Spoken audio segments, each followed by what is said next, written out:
മറ്റൊരു വാർത്തയിലേക്ക് പോയാൽ സപ്ലൈകോ അരിക്ക് നൽകിയിരുന്ന സബ്സിഡി കൂടി നിർത്തലാക്കിയതോടെ കടുത്ത പ്രതിസന്ധിയിലാണ് കുടുംബശ്രീ ജനകീയ ഹോട്ടൽ നടത്തുന്നവർ. സപ്ലൈകോ 10.90 രൂപയ്ക്ക് അരി നൽകുന്നത് നിർത്തിയതോടുകൂടി കിലോയ്ക്ക് 40 രൂപ നിരക്കിലാണ് ഇവർ ഇപ്പോൾ അരി വാങ്ങുന്നത്.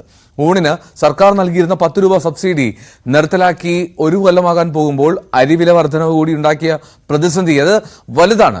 സർക്കാർ ഇടപെടൽ ഉണ്ടായില്ല എങ്കിൽ സംരംഭം നിർത്തേണ്ട നിലയിലാണ് എന്ന് ഈ മേഖലയിലുള്ളവർ പറയുന്നു. മഞ്ചേരിയിൽ നിന്ന് CV അനുമോദിന്റെ റിപ്പോർട്ട്.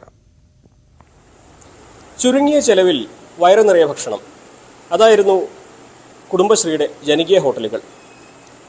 മുൻപ് 20 രൂപയ്ക്കായിരുന്നുവെങ്കിൽ ഇപ്പോൾ അത് 30 രൂപയ്ക്കാണ്. വില വർദ്ധിക്കാനുണ്ടായ സാഹചര്യമൊക്കെ നമ്മൾ പലതവണ ചർച്ച ചെയ്തതാണ്. പക്ഷേ ഇപ്പോൾ ഇവർ നേരിടുന്നത് വലിയ ഒരു പ്രതിസന്ധിയാണ്.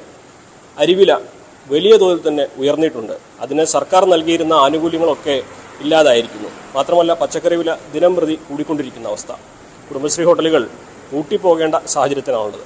ഞാൻ നിൽക്കുന്നത് മഞ്ചേരിയിലെ കുടുംബശ്രീ ജനകീയ ഹോട്ടലിലാണ്. സൂറത്തായും ഒപ്പമുള്ളവരൊക്കെ എന്നോടൊപ്പം ചേരുന്നുണ്ട്. സൂറത്ത കുറേ കാലം ഈ ഒരു കുടിശ്ശികയ്ക്ക് വേണ്ടി സമരം ചെയ്തതാണ്. ഇപ്പോൾ ആ പ്രതിസന്ധിയിൽ നിന്ന് ഒന്ന് കരകയറി വരുമ്പോഴാണ് ഈ അരിയുടെ വില വലിയ പ്രതിസന്ധിയാവുന്നത് അല്ലേ? എന്താണ് നിലവിലെ സാഹചര്യം? നിലവിലെ സാഹചര്യം എന്ന് പറഞ്ഞാൽ അരിക്ക് ഞങ്ങൾക്ക് അരി തന്നിരുന്നു സർക്കാരിൻ്റെ അതിൽ നിന്ന്. നമുക്ക് സപ്ലൈകോന്ന് 10 രൂപ 90 പൈസ എന്ന നിലക്കിലായിരുന്നു അരി കിട്ടിയിരുന്നത്. അതിപ്പോൾ 3 മാസമായിട്ട് അരി ഇല്ല, നിർത്തിവെച്ചിട്ടുണ്ട്.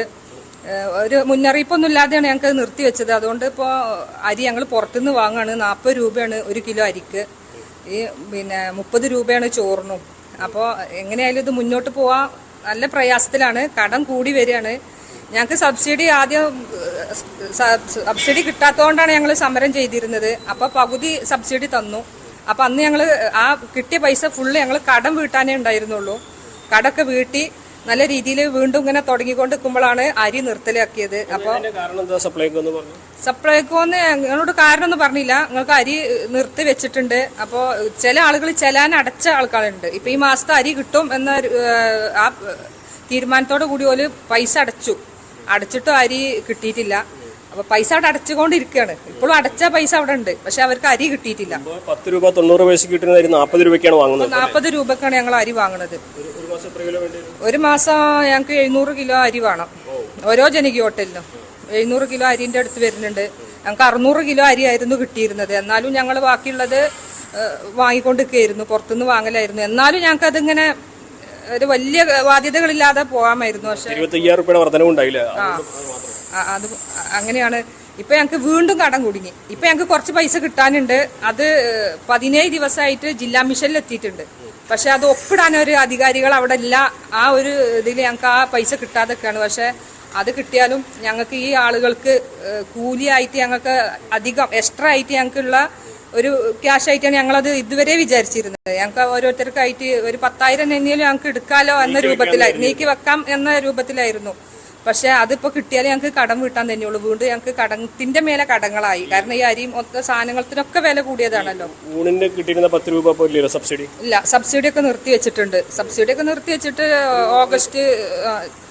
ഓഗസ്റ്റ് മാസം മുതൽ ഞങ്ങൾക്ക് നിർത്തി വെച്ചിട്ടുണ്ട് സബ്സിഡി.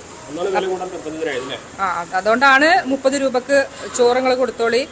ആദ്യം 30 രൂപയായിരുന്നു ചോറിന്. പക്ഷെ 20 രൂപ ഞങ്ങൾ കസ്റ്റമറുടെ അടുത്തുനിന്ന് വാങ്ങലും 10 രൂപ സർക്കാരായിരുന്നു തന്നിരുന്നത്. ഇപ്പൊ എല്ലാം ഇതാക്കിയതോടുകൂടി ഇപ്പൊ 30 രൂപക്കാണ് ഞങ്ങള് ചോറ് കസ്റ്റമറിന് കൊടുക്കുന്നത്. അതന്നെ വലിയ വില എന്നുള്ള രൂപത്തിലാണ്. സ്കൂൾ കുട്ടികൾക്കൊക്കെ ചില ആളുകൾക്ക് ഞങ്ങൾ വന്നാൽ ചിലപ്പോൾ 20 രൂപക്ക് ഞങ്ങൾ കൊടുക്കണമുണ്ട്. ഇവിടെ എല്ലായിടത്തും അങ്ങനെ തന്നെ, എല്ലാ ജനകീയ ഹോട്ടലിലും അങ്ങനെ തന്നെയാണ്. പെട്ടെന്ന് ഈ വില കൂടിയപ്പോൾ ആളുകൾക്ക് പച്ചക്കറി വില കൂടി. ഗ്യാസിന് നല്ല വിലയായിരുന്നു. ഇപ്പൊ കുറച്ച് ആയിട്ട് ഒരു മാസത്തിന്റെ ഇങ്ങോട്ടായിട്ട് ലേശം ഒരു 50 രൂപയ്ക്കേ കുറഞ്ഞിട്ടുള്ളൂ. ഇനിയിപ്പോ ഈ കുടിശ്ശികയ്ക്ക് വേണ്ടി നമ്മൾ നടത്തിയ സമരമൊക്കെ കേരളം മുഴുവൻ കണ്ടതാണ്. അതിന്റെ ഒരു പ്രതിഫലനമാണ് ഇപ്പോൾ കുടിശ്ശിക കുറച്ചെങ്കിലും കിട്ടിയത്. ഇനിയിപ്പോ ഈ ഒരു പ്രശ്നത്തിൽ വീണ്ടും സമരരംഗത്തേക്ക് ഇറങ്ങേണ്ട സാഹചര്യം വരും. ചിലപ്പോ ഇങ്ങനെ പോവുകയാണെങ്കിൽ വരും. കാരണം ഓരോ ജനകീയ ഹോട്ടലിനെയും പ്രതിനിധീകരിച്ചിട്ടാണ് ഞാൻ ഇപ്പൊ ഈ സംസാരിക്കുന്നത്. മലപ്പുറം ജില്ലയിലുള്ള മുഴുവൻ ജനകീയ ഹോട്ടലിനും വേണ്ടിയിട്ടാണ് ഞാൻ ഈ സംസാരിക്കുന്നത്. അപ്പൊ അവരെന്നോട് പറയുന്നുണ്ട്, നമ്മൾ എന്താ ഇങ്ങനെ പോയാൽ നമുക്ക്, ഞാൻ 1-2 ചാനലുകളിലൂടെ പറഞ്ഞത് കൊണ്ടാവാം എന്നോട് അവരങ്ങനെ പറയുന്നത്. നമുക്ക് ഒരു സമരത്തിന് അങ്ങനെയാണെങ്കിൽ ഞങ്ങൾ റെഡിയാണ്. നമുക്ക് എങ്ങനെയെങ്കിലും ഈ അരി കിട്ടണം. അതുപോലെ സർക്കാരിന്റെ അടുത്ത് നിന്ന് ഈ 10 രൂപ സബ്സിഡി ഇനത്തിൽ 10 5 തന്നാൽ മതി സൂറാത്ത, നമുക്ക് എന്തെങ്കിലും മാർഗം ചെയ്യല്ലേ എന്ന് എന്നോട് ചോദിക്കുന്നുണ്ട്. ഞങ്ങൾ ഇന്നലെ മിഞ്ഞാന്നൊക്കെ ആയിട്ട് മലപ്പുറത്ത് മീറ്റിങ്ങിലൊക്കെ പോയിരുന്നു. അപ്പോൾ ചോറിന് വില കൂട്ടാനാണ് അവർ പറയുന്നത്. 40 രൂപ ഇരുന്ന് കഴിക്കാനും 45 രൂപ പാർസലിനും അങ്ങനെ തന്നെയും നിങ്ങൾ ചെയ്യണം. പക്ഷെ ഞങ്ങളത് ചെയ്തിട്ട് കാര്യമില്ല, ഞങ്ങളിവിടെ കസ്റ്റമർ വരുമോ എന്താണുള്ളതാണ്. പിന്നെ ഇത് മുന്നോട്ട് കൊണ്ടുപോകാൻ എന്തായാലും ഞങ്ങൾക്ക് എല്ലാവരും തട്ടിമുട്ടിയൊക്കെ ഇങ്ങനെ പോവാണ്. എങ്ങനെയെങ്കിലും ഇത് നടത്തി വന്നില്ലേ.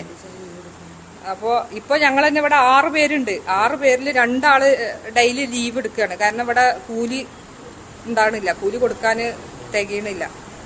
ഇപ്പൊ ഇനി കിട്ടാല്ല, അത് കടത്തിക്ക് തന്നെ ഉള്ളൂ. അല്ലാതെ ഞങ്ങൾക്ക് ആർക്കും അതിന്റെ ഒരു നയിച്ചുള്ള വലിയ പ്രതിസന്ധിയാണ് നേരിടുന്ന ഈ സപ്ലൈകോ സബ്സിഡി നിർത്തലാക്കിയത്. എന്നാലും ഈ സാധാരണക്കാരായിട്ടുള്ള ആളുകൾ 30 രൂപയ്ക്ക് ഒക്കെ ഭക്ഷണം കഴിക്കുന്ന, വലിയ തോതിൽ ആശ്രയിക്കുന്ന ഒരു സംരംഭമാണല്ലോ.